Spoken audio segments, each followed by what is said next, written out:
నిత్యము ఆశీర్వాద కారకులుగా దేవుడు మనల్ని నిలబెట్టును గాక. లోకములో అనేక మంది తమకున్న రథాలను బట్టి గుర్రాలను బట్టి అతిశయపడుతుండగా యేసు క్రీస్తు ప్రభు నామమును బట్టి సిలువ యందు మాత్రమే మనం అతిశయించుదుము గాక.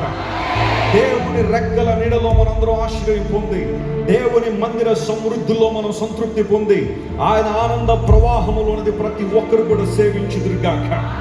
శ్రేష్టమైన కార్యములు వివేచించినట్లుగా ప్రేమలో అభివృద్ధి పొందుచు నీతి ఫలములతో క్రీస్తు ప్రభువుని మనం మహింపరచుదుం గాక.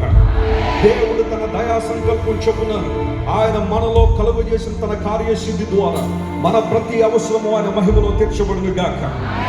పరిశుద్ధాత్మ శక్తి పొందే విస్తారంగా నిరీక్షణ గలవారమై సమస్త ఆనందముతోనూ సమస్త సంతోషముతోనూ దేవుడు మనం నింపును గాక. సిలువ ప్రకటించబడుతున్న సిలువను పునరుత్థాన శక్తిని లోకానికి చాటి చెప్పు వారంగా దేవుడు మనం నిలబెట్టును గాక. పరిశుద్ధాత్మ